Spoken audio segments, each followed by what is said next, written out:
أعوذ بالله من الشيطان الرجيم بسم الله الرحمن الرحيم الحمد لله الذي سمع السماء وندم عباده إلى الدعاء وجعلنا من المتمسكين بالكتاب والسنة والمتمسكين بمنهاج الأئمة الذين أذهب الله عنهم الرجس وطهرهم تطهيرا.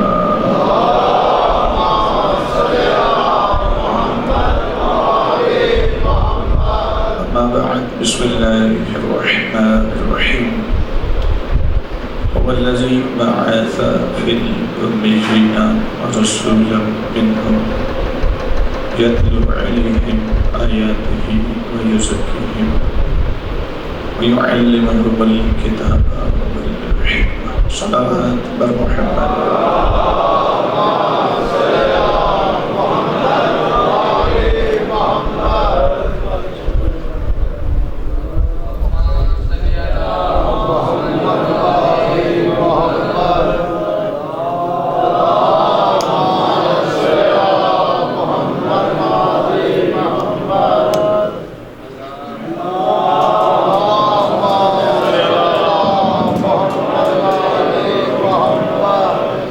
ثنا صلی اللہ رب العزت کی جو لائق حمد و ثنا ہے اور درد و سلام بن ذوات مقدسہ مطہرہ پر جو لائق درد و سلام ہے اور نفرت و لعنت ایسے لوگوں پر جو لائق نفرت و لعنت ہیں.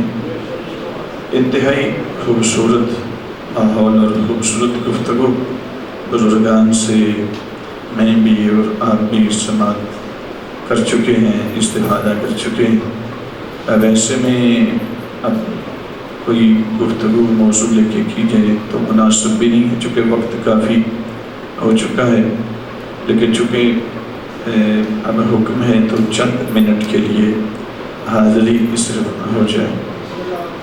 اللہ نے نبوت کے 3 ہدف مقرر کیے ہیں. هو الذي بعث في الأميين، اللہ وہ ہے جس نے امیین میں اپنے نبی کو مبعوث کیا. رسولا منہم یتلو علیہم آیاتہ، جس کی نبوت کا پہلا ہدف آیات الہی کی تلاوت ہے. وَيُزَكِّيهِمْ، دوسرا ہدف نبوت لوگوں کا تزکیہ ہے. وَيُعَلِّمُهُمُ الْكِتَابَ وَالْحِكْمَةَ، اور کتاب اور حکمت کی تعلیم دینا یہ نبوت کے اہداف میں سے تیسرا ہدف ہے. 3 اہداف نبوت اللہ نے بیان کیے. یہ تینوں اہداف رسول اللہ اپنی حیات طیبہ میں میرے امیر المومنین کے سپرد کر کے گئے. امامت اسی کو کہتے ہیں، جس کو چند آیات دیں اور پھر حکم الہی سے واپس لیں، سمجھ لینا کچھ اور ہے، امامت نہیں ہے. چونکہ ایک بہت بڑا کلیسا وقت ہے تو میں بالکل مقصد پہ آتا ہوں. جو اہداف نبوت کے ہیں وہی اہداف نیابت نبوت کے ہیں.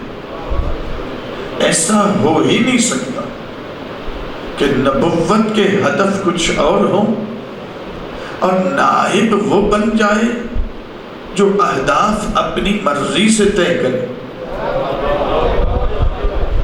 جو اپنی مرضی کرے سمجھ لینا کچھ اور ہے، نائب پیغمبر نہیں ہے. نیابت کہتے ہی اس کو ہے جس کی ذات کو دیکھ کر نبی کی ذات کی یاد تازہ ہو جائے، جس کے عمل کو دیکھ کر نبی کا عمل یاد ہو جائے۔ نیابت کہتے ہیں یا ناظرۃ الی ذات الشخص۔ تو امامت کے بھی تین ہی اہداف ہیں۔ پہلا ہدف وہی جو نبوت کا ہے، دوسرا ہدف تزکیہ ہے، تیسرا ہدف کتاب و تعلیم حکمت کی تعلیم ہے۔ امامت کے بھی یہ تین ہدف بیان کیے گئے۔ سامعین گرامی، اب ظاہر ہے آپ نماز فجر پڑھنے کے بعد یقیناً دعائے عہد کی تلاوت کرتے ہوں گے۔ ابھی اس سے اختصار اور مجھ سے تو کوئی ہو نہیں سکتا، یقیناً بزرگان بیٹھے ہیں اہل علم ہیں، وہ کر لیں گے، لیکن مجھ سے نہیں ہوگا اس سے زیادہ۔ دعائے عہد کے اندر جملے ہیں، وہ کیا جملے ہیں؟ دعائے عہد کے اندر جملے ہیں وَالذَّابِّينَ عَنْهِ وَالْمُحَامِينَ عَنْهِ وَالْمُمْتَثِلِينَ لِأَوَامِرِهِ وَالْمُسَارِعِينَ إِلَىٰ قَضَاءِ حَوَائِجِهِ۔ پروردگار میرے اس امام کو اس نے ظہور عطا فرما، میں تیری بارگاہ میں عہد کرتا ہوں، میں ان کی ہر حاجت کو پورا کرنے کے لیے ہر اپنی ذات کو پیچھے کروں گا، اس امر کو مقدم کروں گا، میں ان کے ہر امر کو اپنے اوپر نافذ کروں گا، اس کا امتثال کروں گا۔ ایسا ممکن نہیں کہ پروردگار تیری ذات تیری بارگاہ میں نماز فجر کے بعد عہد کروں اور تیرا نمائندہ حقیقی آئے اور پھر اس وعدے اور عہد سے انحراف کر جاؤں۔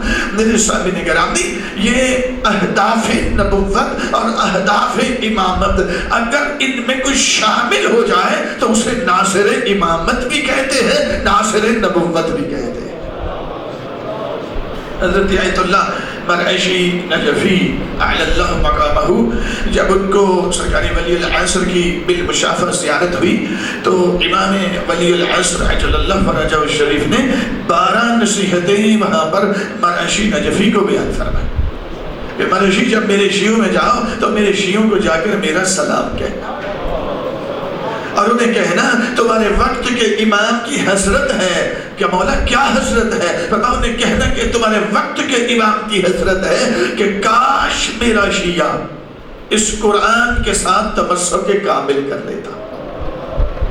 دوسری حسرت امام فرماتے ہیں کاش میرا شیعہ میرے دادا امیر المؤمنین علیہ السلام کی نہج البلاغہ سے تمسک کامل کر لے، اور تیسری حسرت میری یہ ہے کاش میرا شیعہ میرے دادا سید سجاد کی صحیفہ سجادیہ سے تمسک کامل کر لے، اور میرے شیعوں کو جا کر کہنا اپنے ماں باپ پر کبھی تقدم نہ کرنا، نہ آواز بلند کرنا، نہ ان کے قدم سے کبھی قدم آگے بڑھانا، نہ ان کے فعل پہ کبھی صدقت کرنا۔ فرماتے ہیں وقت کے امام فرماتے ہیں اگر تم یہ کام کرو وقت کے امام کی نصرت کے لیے آمادہ ہو جاؤ گے۔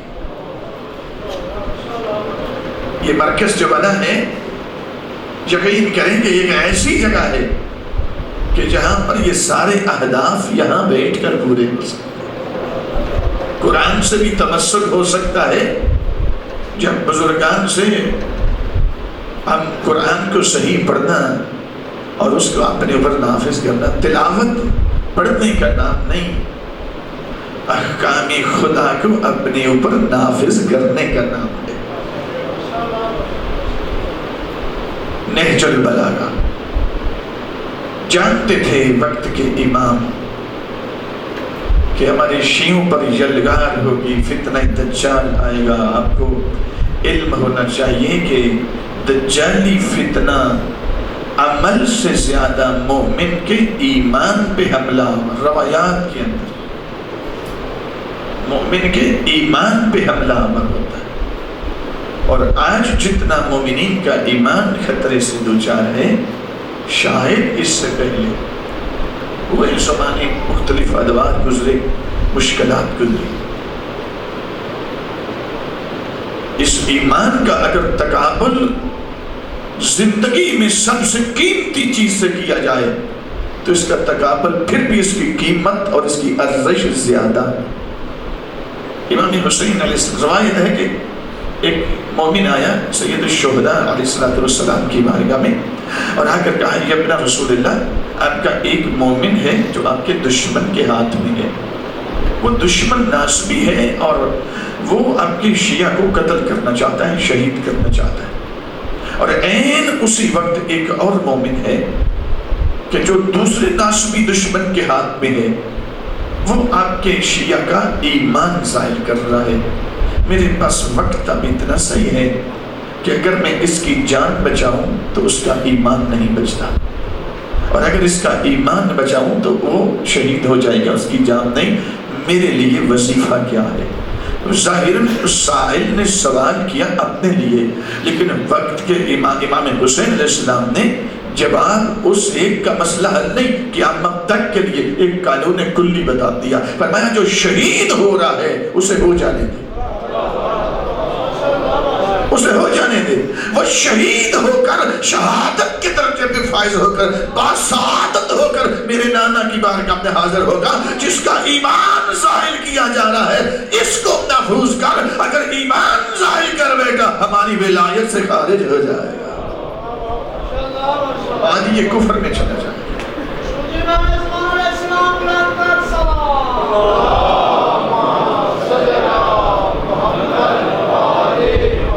حجت خدا کی نصرت اور ایمان کی سپاہ، چاہے نچلی سپاہ ہو چاہے 313 ہو، جس میں بھی جانا ہے نا اس میں صرف تقوی عملی کافی نہیں ہے، ذہن میں رکھیں۔ یعنی عملاً فقہ کے حلال و حرام میں تمیز کر لینا یہ کافی نہیں، ضروری ہے لیکن کافی نہیں کہ اسی پر اکتفا کیا جائے جب تک اس کے ساتھ تقوی ایمانی نہ مل جائے۔ روایات کا ایک بہت بڑا ذخیرہ موجود ہے، ایمان کی کون سی سطح اور عقیدے کے کون سا درجہ چاہیے کہ امام پاک پلس اس کے ساتھ تقوی عملی ملے تو امام زمان کی سپاہ کے لیے بندہ کوالیفائی کر جائے۔ ایک خاص سطح ہے، نہ اس سے نیچے نہ اس سے اوپر۔ اوپر جائیں گے تو غالی بنے گے، نیچے آئیں گے تو مقصر بنے گے، دونوں مطلوب نہیں۔ بہت زیادہ امیر المومنین سے احادیث ہیں، امام محمد باقر علیہ السلام سے احادیث ہیں، امام صادق آل محمد سے احادیث ہیں، ذخیرہ ہے احادیث کا۔ میں نے اس پہ بہت جستجو کی کہ آخر امام زمان کا پہلا دستہ 313 کے علاوہ 10,000 افراد کا ہے، تو 50 کروڑ شیعہ دنیا کے اندر موجود ہے تو کہ اتنے سے اویل نہیں ہو رہے، جبکہ میں دیکھتا ہوں کہ بہت سارے لوگ ہیں جو فقہی ہر حلال و حرام میں کاملاً فرق کرتے ہیں، اس کے باوجود حجت خدا کا ظہور نہیں ہو رہا۔ تو جب یہ احادیث ملی اور پھر ایک ذخیرہ ملا احادیث کا کہ صرف تقوی عملی کافی نہیں، تقوی ایمانی بھی ضروری ہے، اور اس ایمان کو آلودہ نہ کریں، جو کہ ہمام وقت اس وقت اتنا تیزی کے ساتھ کہ اس کو بچانا بہت مشکل۔ میرے آقا اس لیے فرماتے ہیں ایک وقت آئے گا فتنہ دجال وہ ظہور کرے گا، خروج کرے گا، تو ہوگا کیا؟ مومنین کا ایمان ہی سب سے زیادہ خطرے میں۔ مومن امسا مومنا واصبح کافرا، صبح ہوگی تو بندہ مومن ہوگا، رات ہوگی وہی کافر ہو چکا۔ وَأَمْسَى مُؤْمِنًا وَأَصْبَحَ كَافِرًا، شام ہوگی غروب ہوگا تو مومن ہوگا، دن طلوع کرے گا وہی کافر ہو چکا۔ اب ظاہر ہے اس کو میں کھولوں گا نہیں، کھول نہیں سکتا، وقت نہیں ہے۔ میں بالکل آدھا جملہ کہہ کے آپ کی یہ زحمت تو نہیں ہے، یہ تو جیسے قبلہ بڑی پیاری شخصیت ہے، مشرق مقدس میں 32 سال گزارے امام ہشتم کی بارگاہ میں، اور وہاں پہ تحصیل علم بھی کیا اور پھر تدریس بھی کی، اور حرم ایمان میں وہاں پہ امامت کے بھی فرائض سر انجام دیتے۔ تو بڑی خوبصورت گفتگو انہوں نے باقی بزرگان کی، بہت اچھی گفتگو، بہت کچھ سیکھنے کو ملتا ہے بزرگان سے۔ تو میرے سامنے گرامی اس حجت خدا کی نصرت کے لیے اگر آمادہ ہونا چاہتے ہیں تو وقت کے امام کی وہ 12 نصیحتیں پوری کریں، اور 12 نصیحتوں کا پورا ممکن تب ہے جب مساجد کے ساتھ آپ کا تمسک کامل ہو جائے۔ جو مسجد کے ساتھ مربوط ہوں گے گناہ سے بچنا شروع ہو جائیں گے۔ قرآن پڑھیں، اللہ نے ایک مقام پر 11 قسمیں کھائی ہیں اور پھر جا کر مومن کی فلاح کا تذکرہ کیا۔ وَالشَّمْسِ وَضُحَاهَا وَالْقَمَرِ إِذَا تَلَاهَا وَالنَّهَارِ إِذَا، آفتاب کی قسم، اس کے کمال کی قسم، مہتاب کی قسم، اس کے پیچھے پیچھے چلنے کی قسم، دن کی قسم، اس کے روشن ہونے کی قسم، لیل کی قسم، اس کی تاریکی کی قسم، آسمان کی قسم، وَالسَّمَاءِ وَمَا بَنَيْهَا، آسمان کی قسم، اس کے بنانے والے کی قسم، زمین کی قسم، اس کے بچھانے والے کی قسم، وَنَفْسٍ وَمَا سَوَّاهَا، نفس کی قسم، اس کے برابر کرنے والے کی قسم، فَأَلْهَمَهَا فَجُورَهَا وَتَقْوَاهَا، قَدْ أَفْلَحَ مَنْ زَكَّاهَا، میں 11 قسمیں کھا کے کہتا ہوں فلاح اس نے پائی جس نے اپنا تزکیہ کر لیا۔ یہاں پروردگار نے اجمالاً تزکیہ کا تذکرہ کیا۔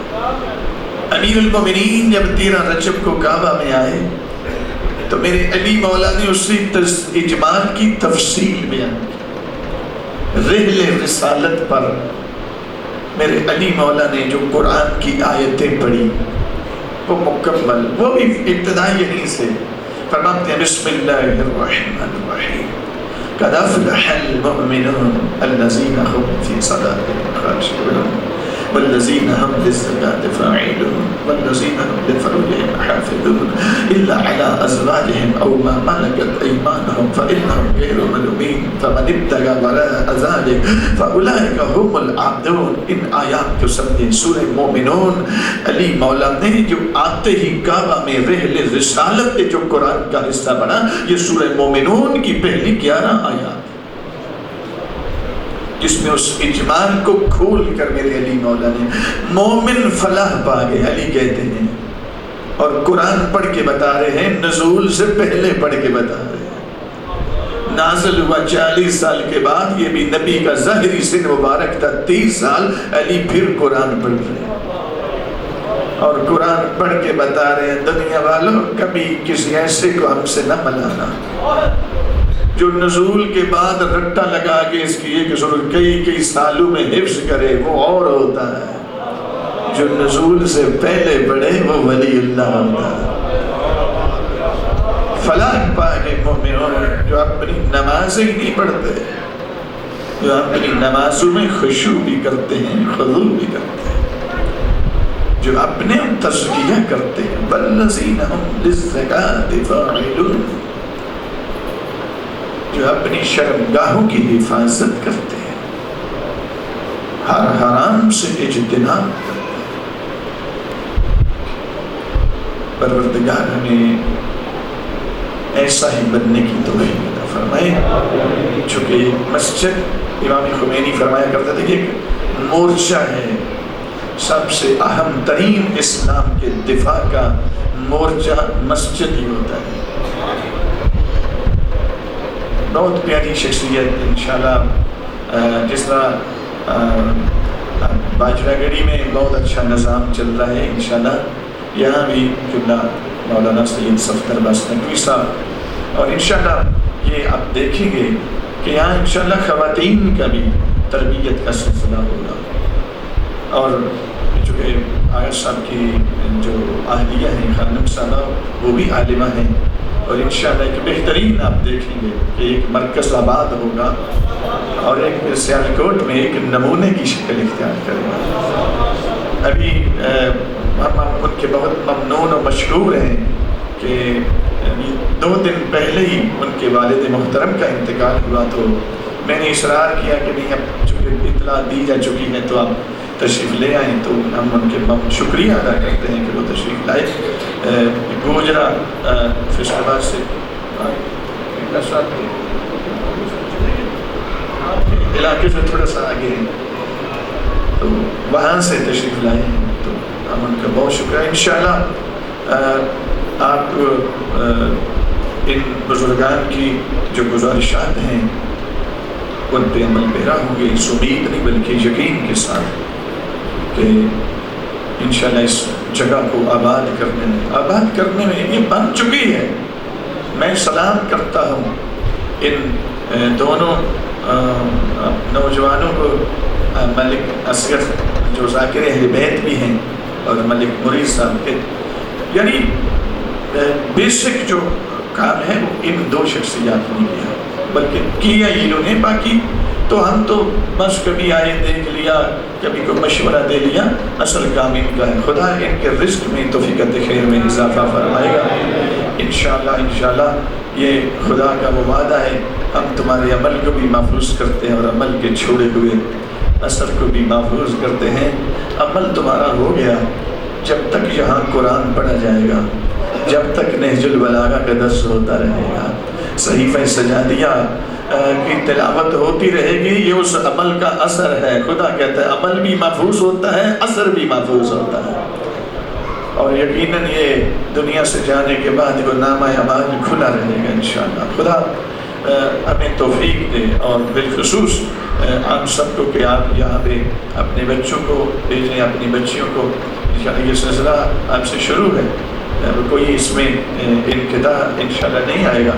تو آپ سے امید ہے کہ انشاءاللہ ایک دفعہ آغا صاحب کے مرحوم والد محترم جو کہ قضاء الہی سے انتقال کر گئے، حاجی اصغر علی، ان کے والد مرحومین ملک مرید صاحب، ان کے مرحومین، اپنے اپنے مرحومین کے لیے ایک دفعہ سورہ فاتحہ کی تلاوت کریں. بسم اللہ الرحمن الرحیم. الحمدللہ رب العالمین. إياك نعبد وإياك نستعين صراط الذين أنعمت عليهم. بسم الله الرحمن الرحيم. قل هو الله أحد الله الصمد لم يلد ولم يولد ولم يكن له كفوا أحد. بسم الله الرحمن الرحيم. قل هو الله أحد الله الصمد لم يلد ولم يولد ولم يكن له كفوا أحد. ربنا آتنا في الدنيا حسنة وفي الآخرة حسنة وقنا عذاب النار. اللهم صل على محمد وعلى محمد. میں قبلہ مولانا سفیر حسین صاحب خوبصورت گفتگو فرما رہے تھے، گلا کر رہے تھے بندے باہر تو آندے نے تے اپنی سناندے نے تے ہتھے دی کیوں نہیں سوچدے. جناب یہ گلا ساڈے لیے نہیں ہن تہاڈا ہونا چاہیے. اور انشاءاللہ آپ دیکھیں گے ابھی اس وقت تقریباً 3 جگہ اور ہیں جہاں پہ الحمدللہ ہم ان جگہوں کو صحیح خدا نے کیا، لیکن یہ توفیق دی اور وہ جگہ. اور انشاءاللہ آپ دیکھیں گے کہ اس ضلع سیالکوٹ میں اس طرح کی درسگاہیں قائم ہوں گی جو صرف سیالکوٹ کی نہیں، پورے ملک کے مکتب کی ضروریات پوری یہاں سے